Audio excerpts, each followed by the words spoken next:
Hi! Welcome back again to LB Vlogs. So, andito na naman ako para mag-share ng kung ano-anong mga pinagagawa ko na sa buhay. Dahil may gusto lang akong sagutin mga tanong ng aking followers at gusto ko kayong i-tour sa aking second home. So, ito na guys, ang aking second home is Lorma Center. So, dito, 3 times a week ako lagi nandito. Nagpapadialysis ako sa aking treatment. So, makikita nyo guys, sobrang maaga pa to. Nasa first shift ako. As in, madaling araw pa lang andito na ako para sa aking treatment. Nung una, hindi ko ma-accept na ganito na yung magiging buhay ko. Pero wala akong magawa dahil ito na, andito na tayo. So, gawin na natin lahat para gumaling. Ang dami kong narinig mga testimony ng aking co-patient. Wala akong magawa, hindi nalulungkot. Yun talaga yung buhay. Naging buhay, magiging buhay. So, ito na nga guys.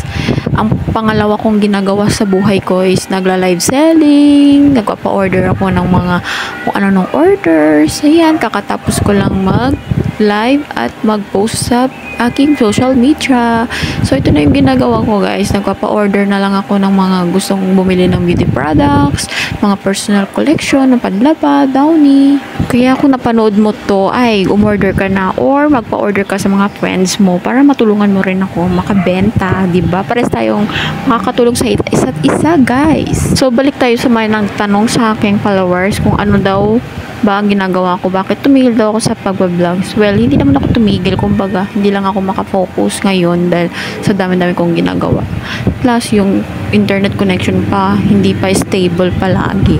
And sabi ko naman, magtutuloy-tuloy yon. Ayun lang, pagkaroon ako ng inspirasyon sa sarili na pagpatuloy ang pagbablogs. Kahit ganito nangyari sa akin, kailangan ko pa rin umisip ng pagkakakitaan para naman matutusan ang aking pangangailangan sa buhay. Ay, naku guys, sobrang hirap. Pero, makakabangon tayo dyan. Yayaman din tayo. Diba? Tulad ng paniniwala ng mga kaibigan ko sa akin na yayaman tayo.